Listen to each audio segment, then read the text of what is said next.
Hello friends, రేపు రాబోయే complete episode ఇప్పుడు వీడియోలో చూస్తారు. వీడియోలోకి వెళ్ళిపోతే వెంకట్రావు రఘురామ్కి విషయం చెప్పేస్తాను అని చెప్పి పద్మని చారుని భయపట్టిస్తూ ఉంటాడు. వెళ్ళు, నా కోసం మందు తీస్తావా తేవా అని అంటే నేను తేను అని అంటూ పద్మ అంటే తేవా, అయితే చూడు ఇప్పుడు ఏం చేస్తాను అని అంటూ వెంకట్రావు బావగారు బావగారు అని అంటూ పిలిస్తే ఇంకా అప్పుడే చారు పద్మ ఇద్దరు భయపడుతూ వద్దు వద్దు అని అంటూ అలా కూర్చోమని చెప్తారు. ఇక అప్పుడే వెంకట్రావుని కూర్చోబెడతారు. ఇక అలా ఎందుకు అన్నయ్యతో చెప్పొద్దు అని అంటూ పద్మ అంటూ ఉంటుంది. ఇక మరి చెప్పొద్దు అంటే నాకు మందు కావాలి, ఈ నొప్పులు తగ్గాలి అంటే నాకు మందు పడితేనే నేను ప్రశాంతంగా పడుకోగలను, ఈ నొప్పులు కూడా నాకు తగ్గుతాయి అని అంటూ చెప్పగానే ఇక అప్పుడే అలా చూస్తూ ఇంకా టెన్షన్ పడుతూ పద్మ ఇప్పుడు ఏం చేయనే, చూడవే ఇదంతా నీ వల్లే ఇదంతా జరుగుతుంది. రఘురామయ్య గారి చెల్లెలు అంటే ఎంత మర్యాద, ఎంత గౌరవం ఇచ్చేవాళ్ళు, ఇప్పుడు చూడు నేనే మందు తేయడానికి వెళ్ళాలంట అని అంటూ పద్మ అంటూ ఉంటుంది. ఇక అప్పుడే వెంకట్రావు ఇలా అంటూ ఉంటాడు, పద్మం నువ్వు నాకు అసలు చెప్పనే లేదు, ఇప్పుడు మందు తెస్తావా తేవా అని అంటూ ఉంటే ఇక తేకపోతే ఏం చేస్తావు అని అంటూ మళ్ళీ గట్టిగా అంటుంది పద్మ. ఇక అప్పుడే రఘురామ్ ఇలా వెంకట్రావు ఇలా అంటూ ఉంటాడు, బావగారు అని గట్టిగా అరుస్తాడు.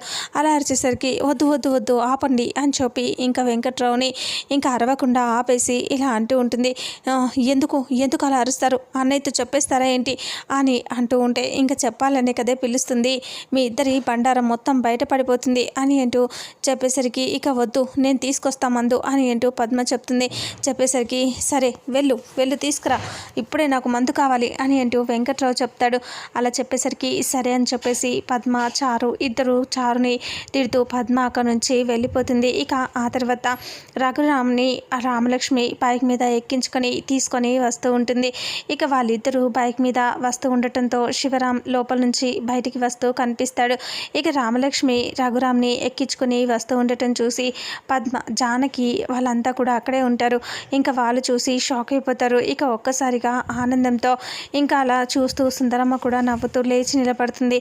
ఇక రఘురామ్ని అలా ఇంటి దగ్గరికి తీసుకొచ్చాక బైక్ మీద నుంచి రఘురామ్ అలాగే రామలక్ష్మి ఇద్దరు బైక్ మీద నుంచి దిగుతారు. ఇక అప్పుడు జానకి దగ్గరగా వచ్చి ఇంకా ఇలా అంటూ ఉంటుంది, ఏంటండి మీరు తన చేత రామ నువ్వేంటి నాన్నని వెనుక కూర్చోబెట్టుకొని నువ్వు నడిపిస్తున్నావు అని అంటూ పద్మ అంటుంది జానకి అంటుంది. అలా అనేసరికి ఇక అప్పుడు రామలక్ష్మి కంగారు పడుతూ చూస్తూ ఉంటే సుందరమ్మ అంటుంది, ఏంటి రఘు నువ్వు ఇలా నడిపించావు, నువ్వు నడిపించకుండా రామతో నడిపించావు అని అంటే ఇంకా అప్పుడు ఏంటమ్మా ఏంటి జానకి అలా మాట్లాడుతున్నారు, అదే నాకు ఒక కొడుకు ఉండుంటే వాడు ఇలా నడిపించుకొని వస్తూ ఉంటే వాడు వెనకాల కూర్చుంటే ఏంట్రా నువ్వు వెనకాల కూర్చొని మీ నాన్న చేత నడిపిస్తున్నావు అనేదానివి కదా, మరి ఇప్పుడేంటి రామ నడిపిస్తుంటే అలా మాట్లాడుతున్నారు, ఇప్పుడు నాకు కొడుకైనా కూతురైనా రామలక్ష్మియే కదా, నా కొడుకులాగా ఫీల్ అవుతున్నాను, రామ వెనకాల బండి మీద నేను అలా వస్తూ ఉంటే నాకు ఎంత సంతోషంగా ఉందో అని అంటూ చెప్తూ ఉంటాడు. అలా చెప్తూ ఉంటే ఇక అప్పుడే ఒక్కసారిగా ఆనందంతో అలా చూస్తూ ఉంటుంది రామలక్ష్మి. ఇక నుంచి నాకు చాలా నాకు ఇష్టమైన నా కూతురే నా కొడుకులాగా తన వెనకాల అలా గర్వంగా వస్తూ ఉంటే ఎంత గర్వంగా ఉందో తెలుసా, అందరినీ చూసుకుంటూ చాలా సంతోషంగా అనిపించింది నాకు అని అంటూ రఘురామ్ చెప్తూ ఉంటాడు. ఇక అప్పుడు రామలక్ష్మి చాలా ఆనందపడుతూ ఉంటుంది. మరి పడేస్తే అని జానకి అంటుంది, ఇంకా ఎందుకు పడేస్తుంది, మన నమ్మకమే మనల్ని ముందుకు తీసుకెళ్తుంది, అలాంటిది రామ పడేదు అనే నమ్మకంతోనే నేను తీసుకొని వచ్చామలా అని చెప్పి చెప్తూ ఉంటే ఇక అప్పుడే శౌర్య అక్కడికి ఇంకా స్కూటీ బెలూన్స్ కట్టుకొని కొత్త స్కూటీ తీసుకొని వచ్చేస్తాడు. అక్కడ స్కూటీ పెడతాడు. ఇంకా స్కూటీని అందరూ అలా చూస్తూ ఉండగానే సడన్గా స్కూటీ వైపు చూస్తుంది రామ, చాలా సంతోషపడుతూ ఉంటుంది. శౌర్య ముందుకు వచ్చి నిలబడతాడు. ఇక మీరేంటండి అని అంటూ ఉండగానే ఇక అప్పుడే రఘురామ్ వాళ్ళందరినీ చూసి నమస్తే పెడతాడు శౌర్య. ఇక అప్పుడు ఆద్య కూడా నవ్వుతూ చూస్తూ ఉంటుంది. ఆద్య అలాగే పక్కనే ఆదిత్య ఉంటాడు. ఇక అప్పుడు శ్రీను వాళ్ళిద్దరినీ చూసి కోపంగా చూస్తూ ఉంటాడు. ఇక అంతలో ఇక్కడేమో ఇలా అంటూ ఉంటుంది, రామలక్ష్మికి శౌర్య బైక్ తీసుకొస్తాడు కదా, మీరేంటి ఇక్కడ అని రామలక్ష్మి అంటూ ఉండగానే నమస్తే అందరికీ చెప్తూ ఇంకా అప్పుడు శౌర్య అంటాడు, అంకుల్ మావయ్య నీకోసం బైక్ రమ్మని చెప్పాడు ఫోన్ చేసి, అందుకే తీసుకొని వచ్చా అని అంటూ శౌర్య చెప్తాడు. ఇక అప్పుడే రామలక్ష్మి అవునా నాన్న, థ్యాంక్ యూ సో మచ్ అని అంటూ వాళ్ళ నాన్నని గట్టిగా పట్టుకుంటుంది. ఇక అప్పుడే తను చాలా సంతోషపడుతూ నవ్వుతూ చూస్తూ ఉంటాడు. ఇక అప్పుడు కూతురు అంటే కొడుకులాగా తనని కూడా ఇలా అందరి మధ్యలో ఇలా తిప్పుతూ అన్నీ కూడా తను ముందుకు అడుగు వేయాలని నేను కోరుకుంటున్నాను అని అంటూ ఇలా గ్రేట్గా చెప్తూ ఉంటాడు. ఇక రఘురామ్ అలా గొప్పగా చెప్తూ ఉండటంతో కిషోర్ అందరూ కూడా చాలా సంతోషపడుతూ ఉంటారు. ఆది కూడా అందరూ ఎంతో ఆనందపడుతూ అలా చూస్తూ ఉంటారు. ఇక రఘురామ్ అలా రామలక్ష్మి గురించి గ్రేట్గా చెప్తూ ఉంటే, అవును కదా ఆద్య, అలాగే ఉండాలి కదా అంకుల్, మీరు చాలా గ్రేట్ అంకుల్, మీరు ఇప్పుడు కరెక్ట్గా ఆలోచిస్తున్నారు అని ఆదిత్య అంటూ, ఏమంటావు ఆద్య అని ఆది మీద చేతులు వేస్తూ మాట్లాడుతూ ఉంటాడు. అది చూసి శ్రీనుకి చాలా కోపం వచ్చేస్తూ ఉంటుంది. ఇక అప్పుడే రామా రా, నువ్వు స్కూటీ మీద కూర్చో అని ఏంటో శౌర్య చెప్పగానే, ఇంకా వెళ్ళమ్మా, కొత్త బండి, నీకు ఈ బండి కంటే అదైతే నువ్వు ఎప్పుడైనా నడిపించవచ్చు అని చెప్పి నేను అది తీసుకొచ్చాను, దీనికంటే నీకు అదే ఈజీ కదమ్మా అని అంటూ రఘురామ్ అంటాడు. అలా అనేసరికి రామలక్ష్మి, థ్యాంక్ యూ నాన్న, థ్యాంక్ యూ సో మచ్ అని అంటుంది.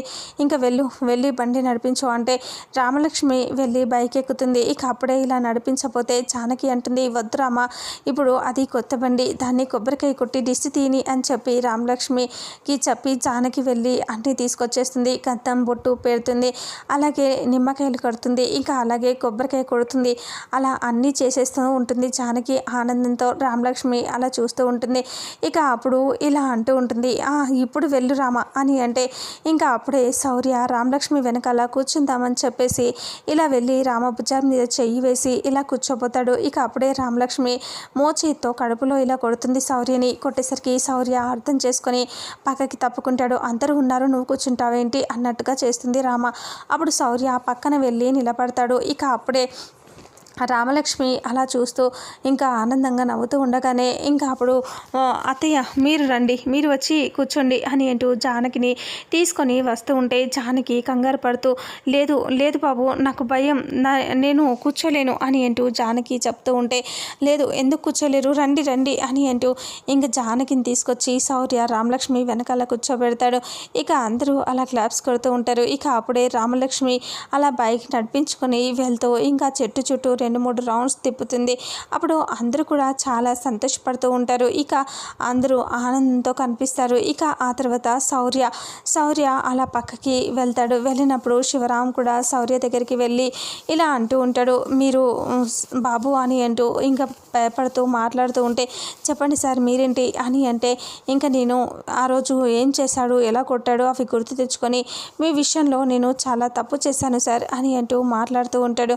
నేను మీ విషయంలో చాలా పెద్ద తప్పు చేశాను, ఇంకా ఎప్పుడు అలా చేయను బాబు, నువ్వు మా రామలక్ష్మికి కాబోయే భర్తవి, ఇంకా మీరు పెళ్ళైన తర్వాత ఎప్పుడు ఇక్కడికి వచ్చినా మేము వచ్చినా ఈ ఫీలింగ్ ఉండకూడదు, అందుకే ఈ స్వీట్స్తో నేను నీ దగ్గరికి వచ్చాను బాబు అని అంటూ ఉంటే, అయ్యా అలా ఎందుకు అనుకుంటారు సార్, మీరు చాలా మంచివాళ్ళు, మీరు ఆ రోజు ఆ పరిస్థితుల్లో నేనున్న అలాగే చేసేవాడిని కదా అంటే, లేదు బాబు, నీ మంచితనం నీ గొప్పతనం గురించి అప్పుడు అర్థం చేసుకోలేక నేనే పిచ్చిగా బిహేవ్ చేశాను, నన్ను క్షమించు బాబు అని అంటే, అయ్యో సార్ అలా మాట్లాడతారు, మీరు క్షమించమని అడగటం ఏంటి, వద్దు సార్ అని అంటూ ఇలా మాట్లాడుతూ ఉంటాడు. ఇక ఆ తర్వాత ఇక్కడేమో శౌర్యకి స్వీట్ తినిపించేస్తాడు శివరాంకి కూడా శౌర్య స్వీట్ తినిపించేస్తాడు.